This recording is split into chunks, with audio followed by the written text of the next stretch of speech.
Welcome बच्चों, आप लोग का स्वागत है कॉमर्स क्लासेस में। और पिछले वीडियो में हम लोगों ने डिस्कस किया था nature and significance of management में उसके कॉन्सेप्ट और फीचर्स के बारे में। अब हम डिस्कस करेंगे केवल एक टॉपिक, ऑब्जेक्टिव्स ऑफ मैनेजमेंट। उम्मीद है कि पिछला वीडियो आपको पसंद आया होगा और कमेंट्स आपकी तरफ से निश्चित रूप से चाहिए ताकि वीडियो को और इफेक्टिव बनाया जा सके। चलिए खैर, आज का हम स्टार्ट करते हैं। चैप्टर का टॉपिक है ऑब्जेक्टिव्स ऑफ मैनेजमेंट।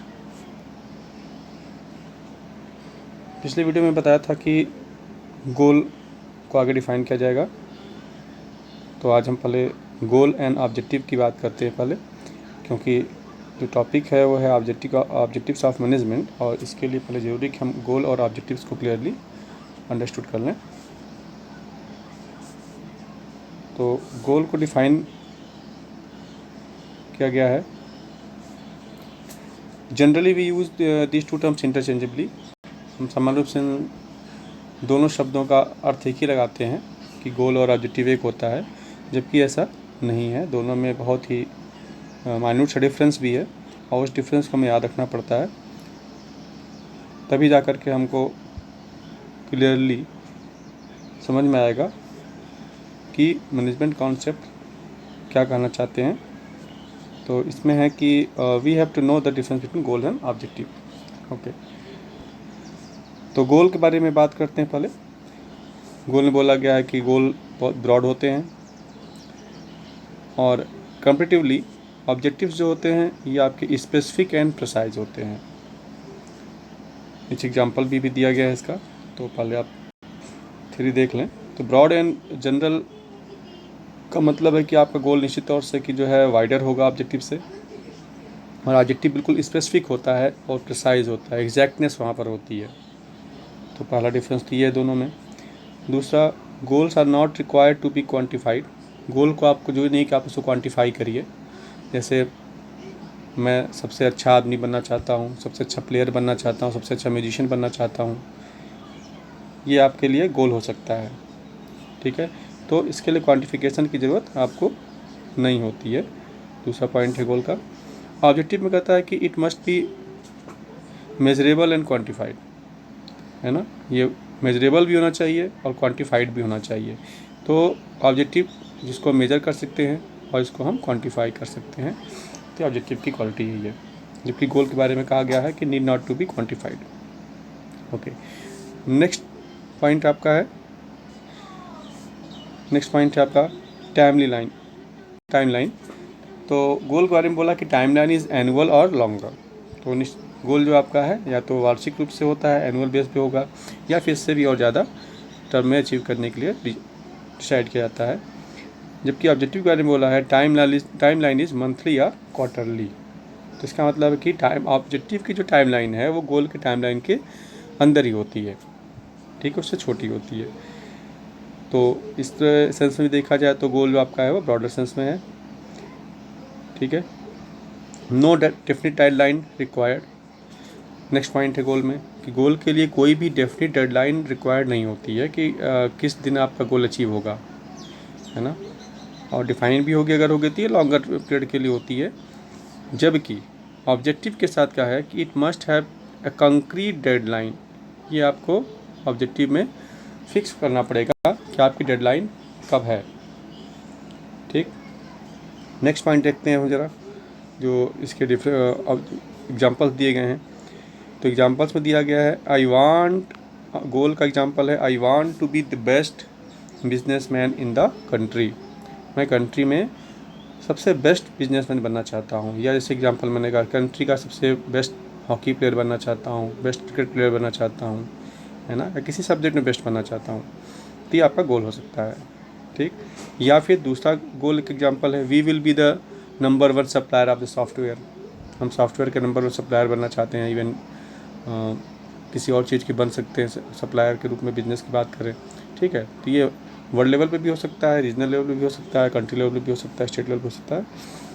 अब आते हैं जरा सा एग्जांपल देखते हैं ऑब्जेक्टिव्स के। ऑब्जेक्टिव को बोला इसने कि we will send 1000 unit by June this year. अब देखिए यहाँ पे 1000 यूनिट क्वान्टिफाई कर दिया इसने और जून दिस ईयर कर दिया, डेडलाइन आपको दे दिया यहाँ पर। ठीक है, ऐसा गोल के एग्जांपल्स में कहीं पे भी नहीं था कि मैं अगर सॉफ्टवेयर सप्लायर बनना चाहता हूँ तो कितने दिन में, है ना, या फिर बिजनेसमैन बनना बेस्ट बिजनेसमैन तो कितने टाइमलाइन या डेडलाइन, कुछ यहाँ पर डिफाइन नहीं है। लेकिन यहाँ पर जो है ऑब्जेक्टिव के साथ ये श्योर करना होगा कि यहाँ पर आपको इसको क्वांटिफाई करना है और इसके डेडलाइन देनी होगी। फिर ऑब्जेक्टिव में देखिए नेक्स्ट एग्जांपल दिया, I will pass my class 12th exam with 95%। यहाँ पे फिर दे दिया क्लास 12th एग्ज़ाम पास करना है हमको और 95%। यहाँ पे एग्ज़ाम पास करने की डेट भी फिक्स की होगी, एग्ज़ाम आपका फिक्स है।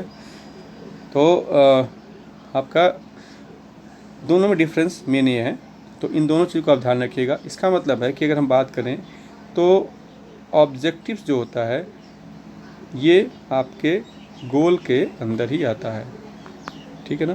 तो objective are narrower in comparison to the goal. अब चलते हैं आगे नेक्स्ट स्लाइड के लिए।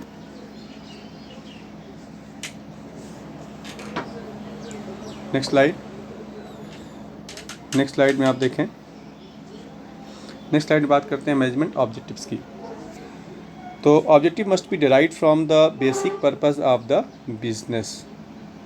बिजनेस अपना ऑब्जेक्टिव डिसाइड करेगा, फिर वो कहाँ से या किन बातों को ध्यान में रख करके डिसाइड की जाती है। तो इसके लिए बोला उसने कि सबसे पहले आपका जो बेसिक पर्पस बिजनेस का है उनको ज़रूर आप ध्यान रखेंगे और उन्हीं को ध्यान में रख करके आपके जितने ऑब्जेक्टिव्स हैं वो आपके डिसाइड किए जाते हैं। क्योंकि बेसिक पर्पस अगर एजुकेशन प्रोवाइड करना है स्कूल का, तो एजुकेशन को ध्यान में रखते हुए ही आपके ऑब्जेक्टिव्स भी डिसाइड होंगे। तो स्कूल के लिए गोल हो सकता है कि प्रोवाइडिंग एजुकेशन। अब एजुकेशन को क्वांटिफाई कर देना और टाइम लाइन में हमको बाउंड कर देना, ये आपका ऑब्जेक्टिव बन जाएगा। ओके, आगे कहते हैं in any organization there are different objectives and management has to achieve all objective. इसका मतलब है कि एक ही ऑर्गेनाइजेशन के अंदर आपके डिफरेंट ऑब्जेक्टिव्स होते हैं और हर ऑब्जेक्टिव को अचीव करना मैनेजमेंट का प्रायोरिटी रहती है, ठीक है। और ये जो ऑब्जेक्टिव अचीव किए जाएंगे इसके देखिए फिर वर्ड आया in effective and efficient manner. ये आपका पहले वीडियो में भी था, एफिशिएंसी एंड इफेक्टिवनेस वहाँ पर आपको एक्सप्लेन किया गया था। तो इफेक्टिव एंड एफिशिएंट मैनर में फिर से बता देते हैं। इफेक्टिवनेस का मतलब होता है completing the task, the end result, whereas the efficient means doing the work with minimum resources and at a lower cost. Okay, तो ऑब्जेक्टिव के बारे में बताया कि मैनेजमेंट के डिफरेंट ऑब्जेक्टिव्स होते हैं और किसी ऑर्गेनाइजेशन में तो क्या क्या ऑब्जेक्टिव्स होते हैं। पहला ऑब्जेक्टिव आपका यहाँ दिया गया है ऑर्गेनाइजेशनल ऑब्जेक्टिव, सेकंड है सोशल ऑब्जेक्टिव्स एंड थर्ड है पर्सनल ऑब्जेक्टिव्स। तो ये आपके 3 ऑब्जेक्टिव्स मैनेजमेंट के रहते हैं। आपके बेसिक कोर्स में भी ये 3 ऑब्जेक्टिव्स आपको पढ़ने हैं और इनमें क्वेश्चंस भी अच्छे बनते हैं। तो प्लीज़ इसको नोट डाउन करिएगा और इसको लर्न भी करिएगा। ओके, आई होप कि ये स्लाइड आपको समझ में आई होगी। अब हम आगे चलते हैं। 3 ऑब्जेक्टिव ध्यान रखिएगा, organizational, social and personal. Okay, next slide आपकी ये है। इसमें ऑर्गेनाइजेशनल ऑब्जेक्टिव्स का डिस्कशन किया गया है कि ऑर्गेनाइजेशनल ऑब्जेक्टिव होते क्या हैं। Management is responsible for setting and achieving objectives for the organization. अभी पिछली स्लाइड में हमने देखा कि जो है मैनेजमेंट जो है बिजनेस के पर्पज़ को ध्यान में रख करके बिजनेस के ऑब्जेक्टिव को एक्सप्लेन करता है, उसको डिफाइन करता है, ठीक है। तो जो इसका मतलब है कि ऑब्जेक्टिव को डिजाइन करना, उसको डिसाइड करना, उसको अचीव करने की रिस्पॉन्सिबिलिटी जो होती है वो मैनेजमेंट की ही होती है। तो इसलिए बोला कि management is responsible for setting and achieving objectives for the organization. Next point देखते हैं, it has to achieve a variety of objectives in all areas considering the interest of all stakeholders including shareholders, employees, customers and the government. देखिए आप यहाँ पर आ रहे हैं variety of objectives की बात इसने किया, तो टाइप्स ऑफ ऑब्जेक्टिव को बताया कि कितने तक आपके ऑब्जेक्टिव्स होते हैं। तो जितने भी ऑब्जेक्टिव आपके हैं, वैरायटी जितनी भी ऑब्जेक्टिव्स की है, इन सबको अचीव करना होता है मैनेजमेंट को। और इस बात का भी ध्यान रखें कि ऑर्गेनाइजेशन के साथ जुड़े हुए जो डिफरेंट स्टेक होल्डर्स हैं उनके इंटरेस्ट को भी हमें लेके चलना होगा। और इसमें स्टेक होल्डर्स में कौन कौन आते हैं? जैसे शेयर होल्डर्स हैं, शेयर होल्डर क्या चाहते हैं? वेल्थ मैक्सिमाइजेशन हो, उनका ये मोटो रहता है। एम्प्लॉयज़ क्या चाहते हैं? उनकी सैलरी है, एमोलूमेंट्स हैं या उनके बेनिफिट्स हैं उनको मिलते रहें, वो उनमें ग्रोथ हो। कस्टमर चाहते हैं अच्छी क्वालिटी का सामान मिले, लोअर कास्ट या फिर कह सकते हैं आप जो है ऑप्टिमम प्राइस पे मिलना शुरू हो। और गवर्नमेंट चाहती है कि उसको टैक्स समय पे होता रहे और उसके नॉर्म्स के अकॉर्डिंग वर्क चलता रहे। तो इन सभी के जितने भी स्टेक होल्डर्स हैं यहाँ पे, इन सभी का को ध्यान रख करके मैनेजमेंट जो है अपने ऑब्जेक्टिव्स को अचीव करने का प्रयास करता है। नेक्स्ट है the main objective of any organization should be to utilize human and material resources to achieve maximum possible advantage. ठीक है, तो इसमें बताया गया है कि जो है मैनेजमेंट जो है ओके, तो जितने भी रिसोर्सेज होते हैं ऑर्गेनाइजेशन के पास, वो आपके ह्यूमन रिसोर्स और आपके human resource and physical resource में डिवाइड होते हैं। तो इन ह्यूमन रिसोर्स का और मटेरियल रिसोर्स या फिजिकल रिसोर्स को कहें, इसको प्रॉपर यूटिलाइजेशन, इसका ऑप्टिमम यूटिलाइजेशन करना, ये मैनेजमेंट की जिम्मेदारी होती है। और ऐसा इसलिए किया जाता है क्योंकि जब इनको हम ऑप्टिमली यूटिलाइज करेंगे तभी हमको एफिशिएंसी के साथ साथ इफेक्टिवनेस प्राप्त होगा। ठीक है, तो जो लाइन लिखिए, to the maximum possible advantage, इसके लिए एक वर्ड आपका आता है optimum utilization, that is to fulfil the economic objective. इससे क्या होगा कि जो इकोनॉमिक ऑब्जेक्टिव बिजनेस का होता है, टू अर्न द प्रॉफिट, है ना, या to improve the value of the shares या market value of the shares, wealth maximisation की बात आती है। तो जितने भी इकोनॉमिक ऑब्जेक्टिव्स हैं बिजनेस के या ऑर्गेनाइजेशन के, वो अचीव करने में हमको हेल्प मिलती है। तो ये तीन बातें मेन आप ध्यान रखिएगा कि मैनेजमेंट ही जो है बिजनेस के या ऑर्गेनाइजेशन के ऑब्जेक्टिव को सेट करना और अचीव करने के लिए रिस्पॉन्सिबल होता है। ठीक है, उसको वैरायटी ऑफ ऑब्जेक्टिव अचीव करने होते हैं और इस बात को ध्यान रख करके कि इंटरेस्ट कहीं किसी का अहित ना हो। ठीक है, और इसमें इंटरेस्ट किसका ध्यान रखना होगा? डिफरेंट स्टेक होल्डर्स हैं, उसमें आपके शेयर होल्डर्स होते हैं जो ओनर कहलाते हैं, एम्प्लॉयज़ आपके हैं, आप कस्टमर्स हैं और आपके गवर्नमेंट। तो इन सब को ध्यान रखना है। ये तभी हो पाएगा जब मैनेजमेंट जो है ह्यूमन एंड फिजिकल रिसोर्सेज का प्रॉपर तरीके से ऑप्टिमम यूटिलाइजेशन कर पाएगा। ओके, अब आते हैं ये कौन कौन से, अब इसने बात यहाँ पे की थी कि इकोनॉमिक ऑब्जेक्टिव्स की बात की थी। तो इकोनॉमिक ऑब्जेक्टिव कौन कौन से होते हैं? ये इकोनॉमिक ऑब्जेक्टिव हैं survival, profit and the growth. तो ये ऑर्गेनाइजेशनल ऑब्जेक्टिव आपके तीन बटे हुए हैं, आपका सर्वाइवल, प्रॉफिट एंड ग्रोथ। ये तीनों पॉइंट ध्यान रखिएगा, ये तीन पॉइंट भी इंपॉर्टेंट हैं। इसको अभी आप अगली स्लाइड में एक्सप्लेन किया जाएगा। ओके, तो ऑर्गेनाइजेशनल ऑब्जेक्टिव तीन पार्ट में डिवाइड हुआ है। इसमें आपके तीन ऑब्जेक्टिव दिए गए हैं ऑर्गेनाइजेशनल ऑब्जेक्टिव के, survival, profit and growth. First ये सर्वाइवल। सर्वाइवल का मतलब हम सब समझते हैं सर्वाइव करने, है ना। तो the basic objective of any business is survival. किसी भी बिजनेस का जो बेसिक ऑब्जेक्टिव होता है वो सर्वाइव करना होता है। और सर्वाइव करने के लिए निश्चित तौर से मैनेजमेंट को प्रयास करना चाहिए। और ऐसा वो कब कर पाएगा?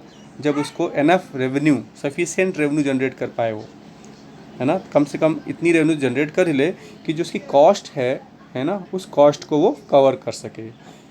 तो जितनी कॉस्ट इन्वॉल्व किया उसने बिजनेस को सेटअप करने में, ऑर्गेनाइजेशन को चलाने में, उस कॉस्ट को एटलीस्ट कवर कर ले। अगर इतना वो कर लेता है तो सर्वाइव कर जाएगा। ठीक है, तो management must strive to ensure the survival of the organization and it must earn enough revenue, है ना, enough revenue to cover cost and survival. तो फर्स्ट पॉइंट ये था सर्वाइवल। अब क्या है कि सिर्फ सर्वाइव करना ही ज़रूरी नहीं है। ऑर्गेनाइजेशन को सर्वाइव करने के साथ साथ प्रॉफिट भी अर्न करना, क्योंकि सर्वाइव में तो केवल नो प्रॉफिट नो लॉस की कंडीशन हो जाती है। लेकिन बिना प्रॉफिट के आगे आप ग्रोथ नहीं कर पाएंगे। तो इसके लिए ग्रोथ के जरूरी पहले आप प्रॉफिट अर्न करना शुरू करें। तो नेक्स्ट स्टेप पे आता है प्रॉफिट। तो management has to ensure that organization make profit, organization has make